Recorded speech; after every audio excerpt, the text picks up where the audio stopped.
Bonjour à tous, mardi 15 août 2023, bienvenue dans ce journal, voici les titres.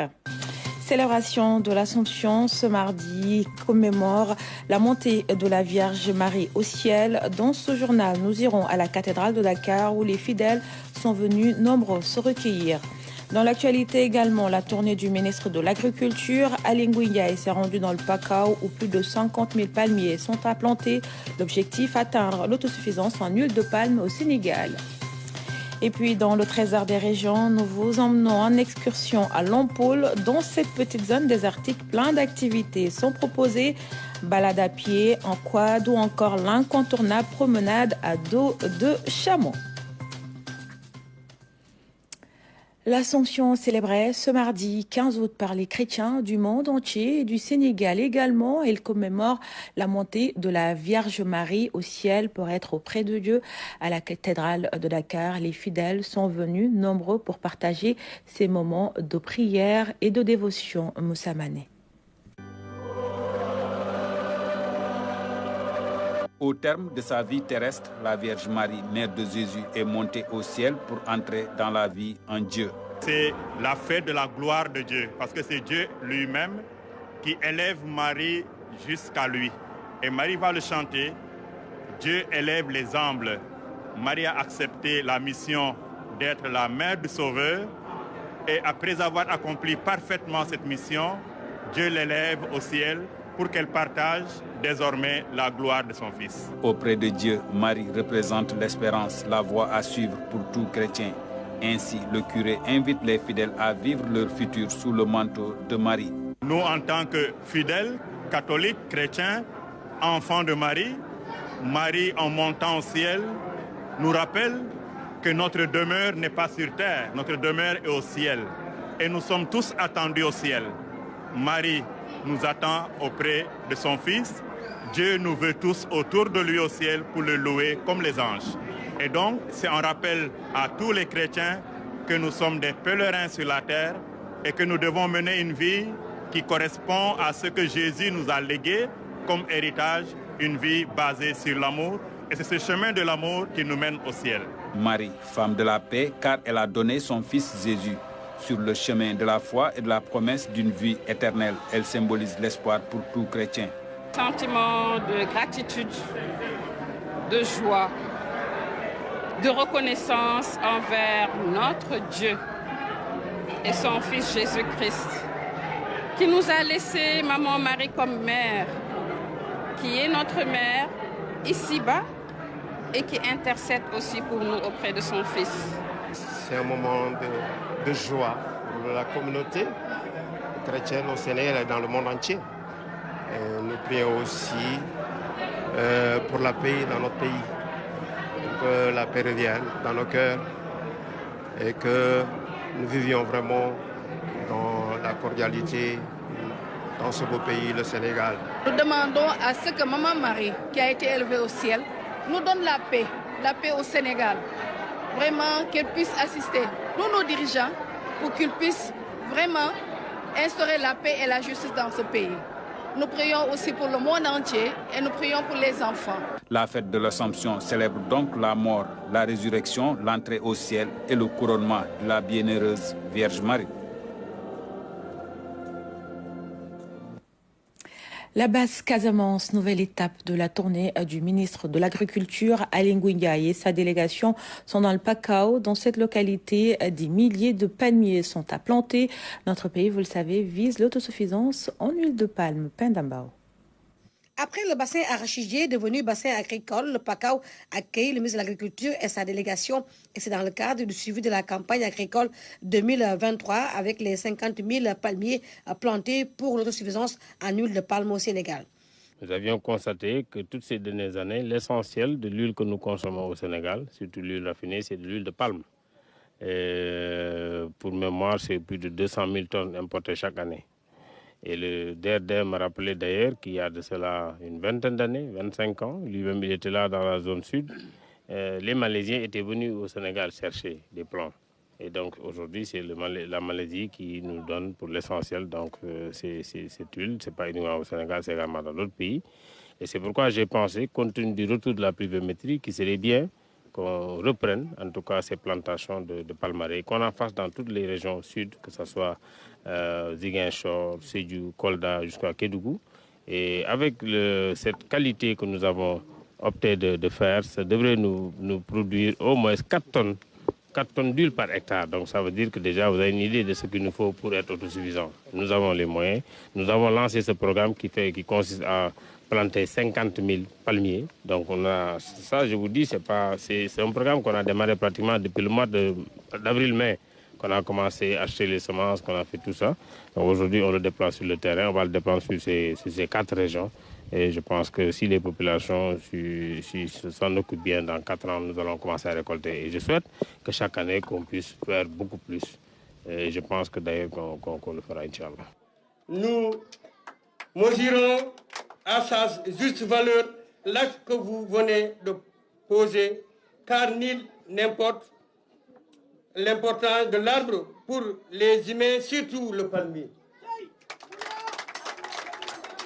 Monsieur le ministre, nous profitons de votre présence dans cette région du Pakao pour vous solliciter votre accompagnement pour que la mécanisation de l'agriculture devienne une réalité dans notre commune. Autre décision majeure prise par le ministre lors de cette visite, l'octroi de matériel agricole aux producteurs de la commune de Bambali. Nous avons aujourd'hui de bonnes perspectives avec ce que j'ai vu sur le terrain. Et je pense qu'également nous allons vraiment les accompagner. Nous allons les accompagner d'abord pour ceux qui font du manioc. Le maire s'est engagé à leur donner un terrain. Je me suis engagé à clôturer. Déjà un terrain de 5 hectares ici pour occuper au moins 100 personnes. Je pense que c'est important. Nous avons trop de difficultés concernant la clôture d'abord. C'est ça la première chose. Parce qu'on nous disait sans clôture, il ne faut pas rêver même de cultiver le manioc. Il nous a dit que vraiment il nous faudra clôturer 5 hectares ici et on pourra faire le travail et il nous faut faire un mini forage. Là, on pourrait faire le manioc pendant la saison sèche et comme la saison des pluies. Dehors de cela, nous avons envisagé également de les accompagner pour les doter en tracteur. Il y avait déjà une dotation qui était là, mais l'engagement que j'ai vu ici au niveau de Bambali fait que moi-même, conformément aux recommandations d'ailleurs que le chef de l'État nous avait données pour plus d'équité, nous allons les aider pour les équipements. Le gouvernement du Sénégal a fait un bon programme d'équipements agricoles, que ce soit les équipements motorisés comme également les autres. Nous allons également donner à Bambali sa part. Une visite qui a conduit à Linguignay dans les parcelles d'arachide où l'on constate une bonne levée des cultures au bloc CFA avec la multiplication des semences de riz Nerika 4 et de maïs Obatampa. La tutelle a aussi rencontré les jeunes et les femmes et s'engage à apporter des solutions à leurs doléances, notamment la clôture des 5 hectares de champs de maïs pour davantage augmenter la production. Dans l'actualité sportive, en basketball, tournoi qualificatif pré-olympique pour la première journée. Les Lions sont venus à bout du Nigeria dans un duel très serré. C'est le Sénégal qui a réussi à décrocher la première victoire à Lagos. Score final 93-87. Le résumé de la rencontre avec Fatoumata Savané. Le Sénégal s'impose au forceps face au Nigeria 93-87. Une entrée en lice réussie pour les Lions. Un premier carton équilibré entre les deux équipes. Au tableau d'affichage, 26-25 pour les D-Tigers. Au deuxième carton, le jeu profite aux Sénégalais, mais les Nigérians arrivent toujours à coller au score grâce à des tirs primés réussis. À la mi-temps, le score est de 46-44 pour les Lions. Une petite avance de 2 points que les coéquipiers de Ousmane Diaye et Gora Kamara, les nouveaux de la tanière, conservent. Au troisième carton, le Nigeria revient avec 1 point d'avance. Au quatrième carton, le match s'emballe. Les Nigérians s'accrochent au score, mais les Sénégalais arrivent à les semer de 10 points. Pas pour longtemps pour les Lions qui se font peur eux-mêmes. Ils multiplient les maladresses, mais Youssou Ndoye, Branco Badjo, Ousmane Diaye et les autres vont essayer de prendre le dessus. Malgré la défense de zone imposée par les Nigérians, les Sénégalais arrivent à créer des fautes et à semer le doute dans l'esprit des Nigérians. Au finish, 93-87, Les Lions réussissent une bonne entrée dans le tournoi, mais devront affronter le Mali pour leur deuxième sortie. Ce sera ce jeudi à 17h GMT. En volleyball, les équipes championnes du Sénégal 2023 sont connues. Il s'agit du Saltigué en dames et l'ISEG Sport. Chez les dames, les deux clubs se sont respectivement imposés face à Diofior Volleyball Club et l'ASC Ville de Dakar. C'était à l'issue des finales des phases nationales. Jacob Dir et Tandara Ndiaye.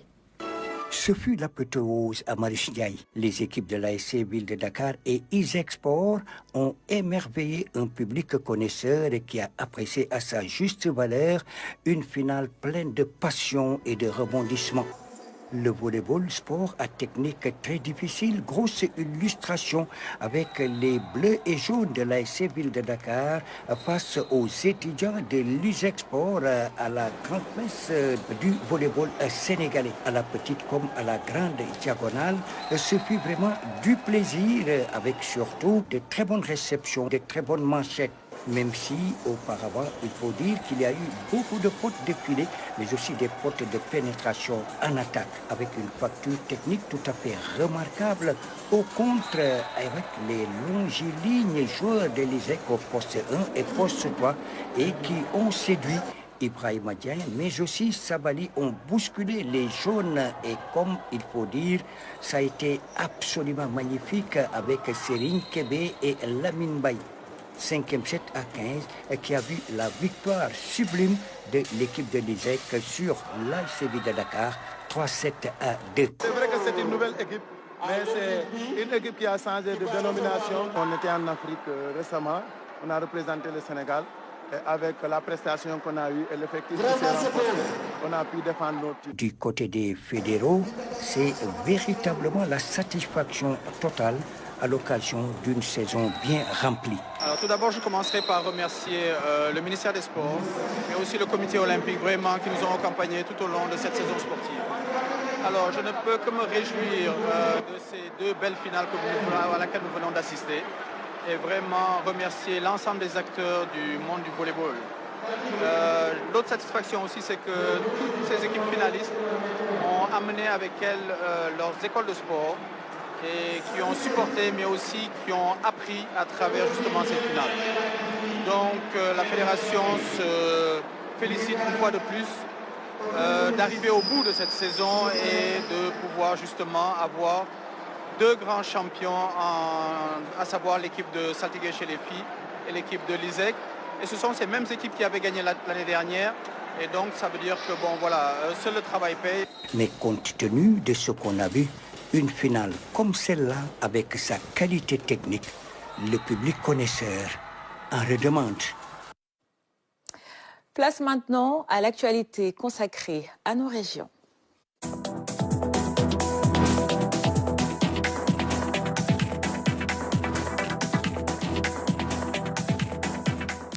Le journal des régions nous emmène ce mardi à la découverte de Kormbouki. Nous sommes dans le département de Birkilane. Dans cette localité vit près de 20 000 habitants.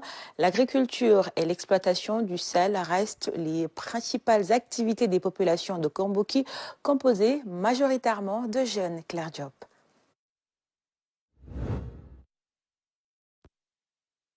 Kormbouki est située à l'entrée de Kaffrine dans le département de Birkilane.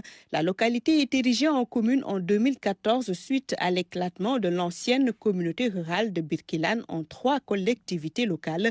Kormbouki polarise 28 villages et 14 hameaux. Sur place, la population est relativement jeune. Kormbouki tire ses ressources des activités agricoles très développées avec pratiquement plus de la moitié de la population qui s'active dans le secteur. L'exploitation du sel, appelé encore l'or blanc, y est pratiquée également. Kormbouki est traversé d'est en ouest par un bras de mer, le bras de mer Sisaloum, qui pendant la saison sèche nous offre une quantité importante de sel. Chaque année, je peux vous dire qu'on exploite des milliers de tonnes dans le bras de mer. Et qui est vraiment une activité qui est une activité génératrice de revenus. À Kormbouki, on vous dit qu'on ne connaît pas l'exode rural. Pendant la saison sèche, les jeunes pratiquement restent ici. Parce qu'il y a 2 unités de transformation de sel. qui chaque jour emploie au moins 50 à 60 jeunes. Kër Mbouki, c'est plusieurs spéculations cultivées pendant la saison hivernale et le maraîchage hors saison. De bons rendements sont enregistrés grâce à l'appui de l'État du Sénégal. Cette année, la quantité d'engrais allouée à la commune a sensiblement augmenté. Cette année, pour chaque espèce d'engrais chimique, nous avons reçu jusqu'à plus de 100 tonnes. Comme je vous l'ai dit, en engrais 6,20 qui est l'engrais de l'arachide, on a reçu plus de 120 tonnes. En engrais pour du mieux, on a reçu plus de 100 tonnes. C'est la même chose aussi du côté de l'engrais qui est là pour le maïs, de l'irré. En tout cas, vraiment, cette année, vraiment, comme je vous l'ai dit, la commune s'est frottée les mains parce que, alhamdulillah, nous avons eu suffisamment d'engrais. Oui. Et l'engrais aussi est venu en temps et en quantité suffisante. À Kër Mbouki, l'accès aux services sociaux de base est relativement difficile. La commune dispose de quelques établissements scolaires et des structures de santé. L'accès à l'eau reste limite. Le seul forage de Ndiayen Walo alimente Kër Mbouki et d'autres localités environnantes. L'installation date de 1983. De 1983 à nos jours, la population a triplé, voire même quadruplé. Donc, ce qui fait que la pression est très faible. Il y a certains mêmes quartiers de ce village-là qui ne parviennent pas à avoir de l'eau que tard dans la nuit. Donc, ce qui nous étions aussi à la recherche de nos partenaires pour se doter d'un forage. Et là, je pense que les choses ont avancé. On nous a envoyé une équipe technique qui a fait l'audit topographique. Maintenant, les dossiers sont sur la table du directeur de l'OFOR qui doit nous attendre. Alors, c'est pour ça qu'on a interpellé, mais actuellement, il y a l'urgence. L'urgence, c'est quoi? C'est d'augmenter la pression de l'eau, rénover beaucoup de tuyaux. Autre difficulté majeure, l'accès à l'électricité. Beaucoup de villages et hameaux sont encore dans le noir, même si des projets d'électrification rurale sont en cours de réalisation. Nous quittons le Sine Saloum pour le sud du Sénégal à la découverte du Centre national de formation des techniciens des eaux et forêts, chasses et parcs nationaux de Djibélor. L'établissement créé en 1963 est bâti sur 154 hectares. En plus de la forêt classée, l'école dispose d'un grand champ d'application et 500 espèces forestières y sont également disponibles. Visite guidée avec Michel Mandy.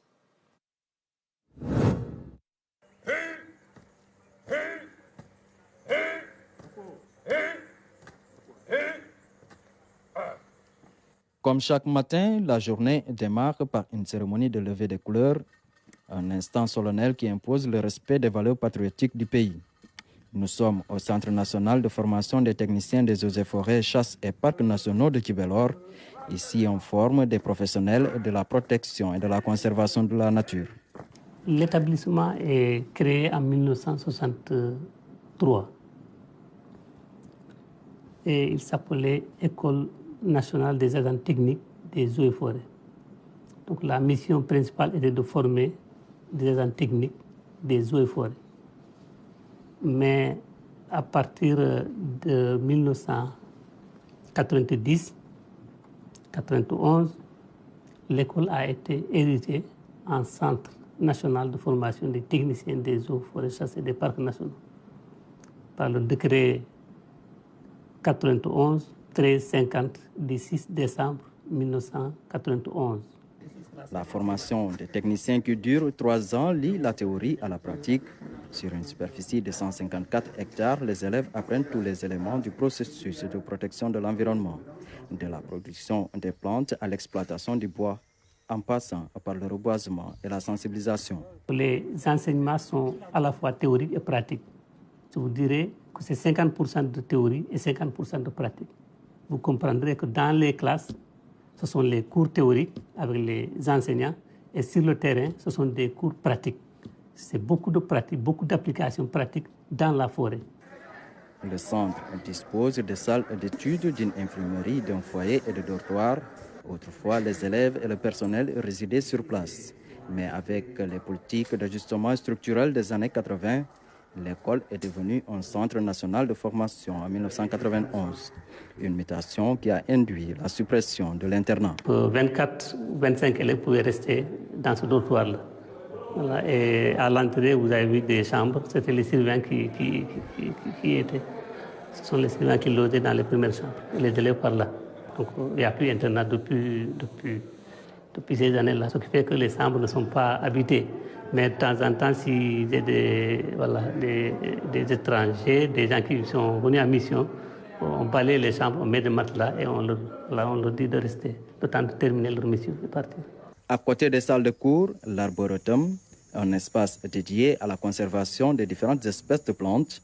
Ici, on retrouve presque un demi-millier d'espèces forestières du Sénégal. Dans cet arboretum, nous avons plus de 500 espèces forestières. Si vous voulez, toutes les espèces forestières qui évoluent dans la région naturelle de la Casamance, nous les retrouvons ici. Et on peut même retrouver d'autres espèces qui évoluent au nord du Sénégal. Voilà, donc c'est ici où toutes les applications pratiques en botanique se font. Tout ce qui est botanique, tout ce qui est application pratique en botanique se fait dans cet arboretum. L'école accueille chaque année des jeunes Sénégalais âgés de 16 à 30 ans issus d'un concours national. Aujourd'hui, ils sont une centaine à suivre la formation.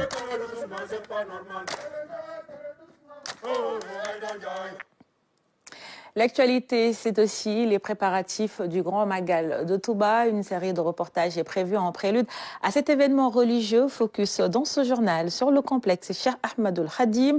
Pour une capacité de 1200 places, l'Institut pourra accueillir à terme 10 000 apprenants. Le projet consolide ainsi la place de l'enseignement islamique dans la ville sainte. Cheikh Mohamedou Bamba Gueye signe cette découverte. Touba, la Sainte, la cité bénie de Serigne Touba, se développe au rythme de la modernité. Voici le complexe Cheikh Ahmadoul Khadim de Touba. Il est implanté au cœur de la ville. Le centre, né de la vision du fondateur du mouridisme, est en train de jouer un rôle d'avant-garde dans la formation, en alliant tradition islamique, modernité et ouverture. Concrétisé par le khalife général des Mourides, Serigne Mountakha Bachir, il a été inauguré en février par le président Macky Sall. Il comprend 3 UFR, UFR des sciences islamiques et arabes, UFR des sciences agronomiques et des technologies alimentaires et UFR des technologies de métiers et 2 instituts. Là, nous sommes au bloc réservé à l'enseignement coranique avec des visages innocents. Ces enfants, dont l'âge varie entre 4 ans et 7 ans, viennent de partout du Sénégal. 6 ans d'apprentissage, mais déjà après 3 ans et demi, ils vont parfaitement mémoriser le Coran. li cosaanu daara ci Sénégal rawatina ci Touba muy foo xam ne dañ fay jàng rek alquran donc ngir mokkal ko loolu la wax ne nañ ko delloosi waaye nag dëppale. C'était le souhait de Serigne Mountakha Bassirou Mbacké de faire revenir le modèle originel de l'enseignement coranique ici à Touba. Sëriñ bi daf ko cee génn moo waral ne bis mu tabaxal leen tabax yi defe nii. Et conforme également à la modernité. C'est pourquoi vous voyez ces enfants qui étudient dans un complexe moderne avec des bâtiments de standing. Ils sont dans de bonnes conditions.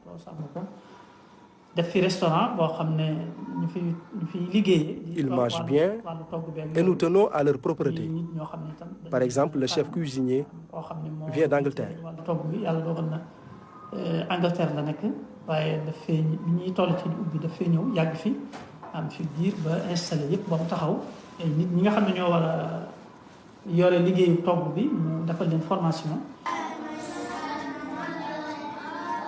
Ces enfants sont internés pendant toute la durée de la formation. L'enseignement se déroule bien avec une bonne organisation. Près de 800 enfants y apprennent l'enseignement coranique répartis dans 37 classes avec au minimum un effectif de 25 enfants par classe. njàng mi daanaka programme la boo xam ne dañ ko tëgg teg ko ay borom xam-xam yoo xam ne seen xel dafa màcc ci wàllu daara. Nous avons un programme réparti sur 6 ans. C'est le temps qu'ils doivent passer ici avec un programme spécial tous les 2 ans. C'est pas facile d'apprendre à des tout petits. maanaam daa am étape bu njëkk bi mooy marxala bi nga xam ne mooy marxala bi ijji bi nga xam ne xale bi daanaka ñeenti weer la koy def jeexal ko daanaka xale yi moom la ñu doog a jeexal nii waaw xale bi jëpp nag am na ñoo xam ne jeexal nañ ko ci avant bi. Ils mémorisent très vite le Coran. L'avantage ici, c'est qu'on enseigne et on éduque. Et les résultats suivent aussi. Programme loo xam ne dañ ko tënk xale bis bu sax dañ ko wutal lii lay jàng bis bi bu subaa lii lay jàng bu subaa lii lay jàng noonu lañ ko tëggee ba programme bi jeex. Ici, les enfants sont pris en charge totalement par le khalife général des Mourides, Serigne Mountakha Bachirou Mbacké.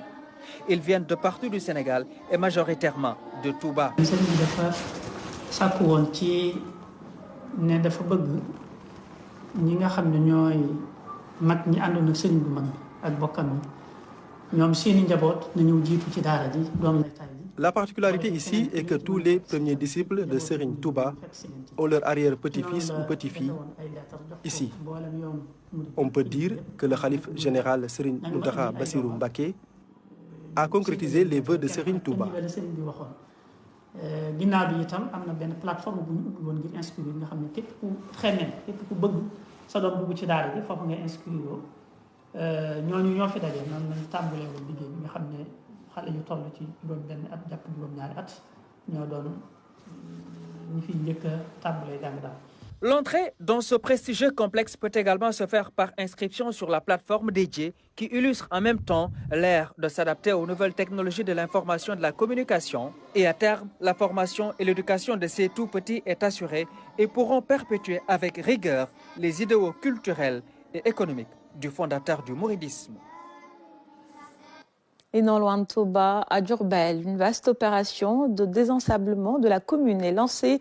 Un important dispositif humain et matériel est déployé au quotidien. L'objectif est de libérer les voiries urbaines et rendre les axes routiers praticables, notamment en cette période d'hivernage. Dame Silla. Ils sont des dizaines à descendre tous les jours sur le terrain pour désensabler les routes de la commune de Diourbel. Ces agents du FERA, Fonds d'entretien routier autonome, travaillent en étroite collaboration avec la municipalité pour un Diourbel propre et attractif. On est 234 personnes. Nous devons nettoyer toutes les routes bitumées de la commune. Et on a fait un maillage complet de la commune. Toutes les routes, on a mis un personnel sur chaque linéaire. À cette période d'hivernage, les agents adoptent un nouveau système de travail pour réussir leur pari. Au lieu de se diviser en petits nombres, ils se regroupent par dizaines pour nettoyer ensemble les axes routiers de la commune, souvent remplis d'eau et de sable, après la pluie. Il y a beaucoup de routes bitumées au niveau de la commune. Vraiment, c'est un travail très consistant.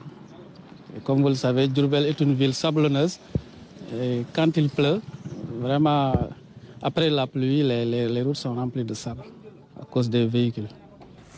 Armés de leur matériel de nettoiement, ces agents très engagés sont sur le terrain de 7h du matin à 12h. Toutefois, la vétusté de leur outil de travail met du plomb sur leurs ailes. On a un matériel vétuste. Ça fait plus de 2 ans qu'on n'a pas eu de matériel.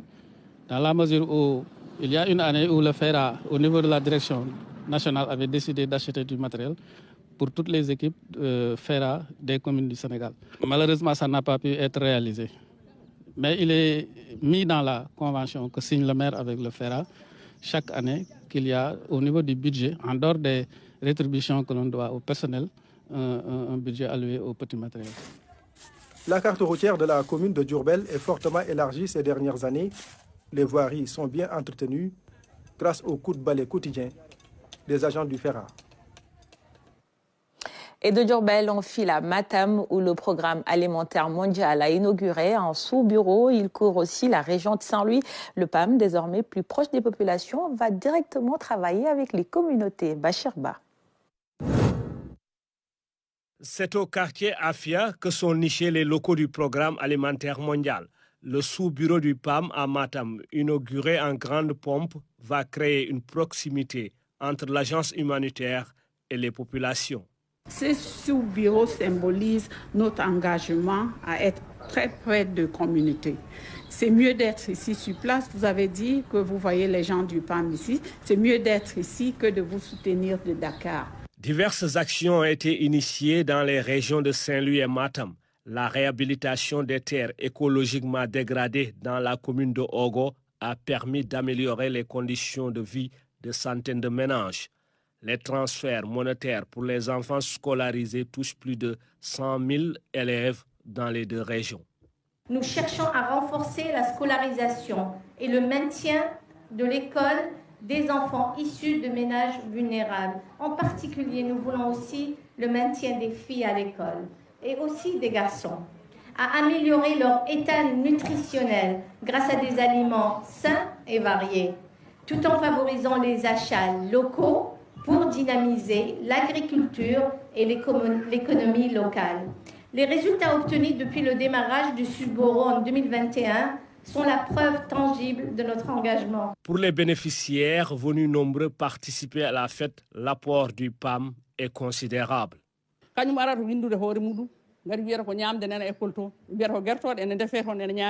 Ce sont les enfants eux-mêmes qui nous poussent à les inscrire. Ils disent qu'à l'école, ils mangent des œufs, mais aussi des poulets. Avant, nous utilisions du bois. Maintenant, c'est avec du gaz que l'on cuisine.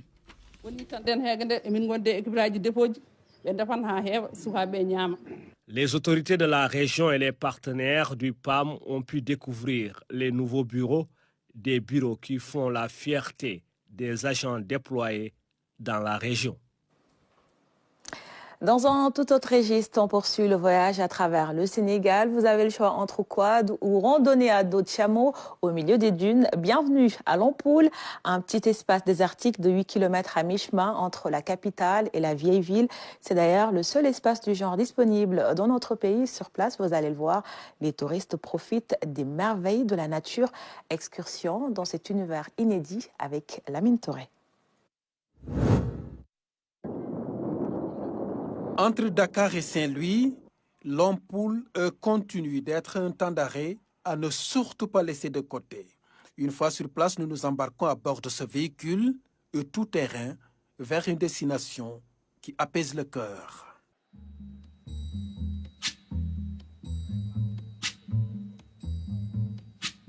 When the night has come and the land is dark.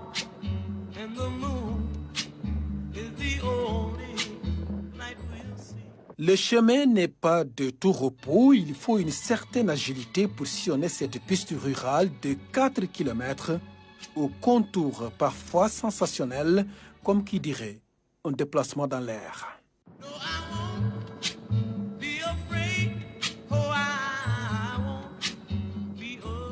Nous voilà sur place au niveau du campement Horizon Lodge de la filière Horizon Bleu. Le site abrite chaque année le Festival du Sahel, un paysage à couper le souffle. Ces touristes ont fini de ranger leurs bagages dans ces logements à ciel ouvert. Ces jeunes dames, en compagnie de leur maman, viennent de Paris, un temps d'arrêt bien choisi avant de reprendre la route destination Ziguinchor. Elle nous propose une balade en squad vers la Grande Côte. C'est une bonne expérience et franchement, il faut profiter et de ne pas écouter les médias parce que c'est très agréable. C'est très très beau. J'en conseille de venir au désert en tout cas. Ainsi va la vie ici au niveau de Lompoul. On vient en famille, on vient entre amis pour venir véritablement en profiter de la beauté de la nature, de la beauté de ce climat agréable qu'offre Lompoul, comme l'a fait Nima avec sa famille. Elles vivent en Europe, elles ont décidé de venir en vacances ici au Sénégal, à Lompoul. Et comme vous l'avez entendu tout à l'heure, le séjour se passe bien. Les Sénégalais surtout sont conviés à venir rejoindre ces sites, ne serait-ce que pour promouvoir ce qui est convenu d'appeler aujourd'hui le tourisme local. Ici, c'est un tout autre état d'esprit pour Banasila, la grande sœur. On est venu pour quitter un peu l'état d'esprit français parisien, quoi. Toute l'année, on est dans une matrice où on travaille tout le temps, métro, travail, maison. Et le fait d'être dépaysé, on n'a pas de wifi dans la chambre, ça ne marche pas. Donc on est ici entre nous, bon accueil, on mange bien. Il y a les dunes, le vent, on entend les oiseaux. On cherche le calme. On l'a trouvé ici, donc c'est cool. Les autres, eux, en profitent. C'est le cas de Manou et de ses amis. Arpenter ces dunes à l'aide de chameaux constitue pour elles de vrais moments de détente. On a choisi de venir ici parce qu'on connaît des gens. En fait, on travaille à Dakar et du coup, qui nous ont donné l'adresse d'ici en disant que c'était chouette et que c'était une belle expérience au milieu du désert et que les paysages étaient très beaux aussi. C'est hyper agréable et le site est très joli. On est au milieu des dunes, donc c'est super chouette. Un atout touristique de dimension internationale. Ce sont des étrangers, généralement. C'est des Espagnols, des Belges, surtout des Canadiens et des Italiens. Voilà, c'est surtout des étrangers. Chacun avec son goût. Généralement, ils viennent pour le soleil, ensuite découvrir le désert, le calme aussi y est, et ensuite faire les balades sur les dunes. C'est extrêmement bien. De l'économie et du développement, Lompoul porte toutes ses qualités. Nous avons, la majeure partie de notre personnel sont des gens du village de Lompoul que nous prenons comme employés avec des contrats en due forme. Donc voilà. Et en plus, pour faire plus d'impact socio-économique, là, cette zone-là, ils cultivent beaucoup plus les légumes. C'est leur principale activité agricole. Et nous avons le même menu. Tous les jours, c'est tagine poulet avec des légumes. Et nous achetons presque tous les jours des sacs de légumes, carottes, choux et tout ça pour servir aux clients et en faire bénéficier également aux agriculteurs locaux. Lompoul, une merveille à voir ce coucher de soleil, une clarté à peine obstruée par ces dunes. Le soir, le camp de feu brille de mille feux. Et c'est ainsi que s'achève cette édition. Merci pour votre fidélité. Retrouvez dans quelques instants Adjaratou Ramaboy pour les Khibars. Bel après-midi à tous et à demain.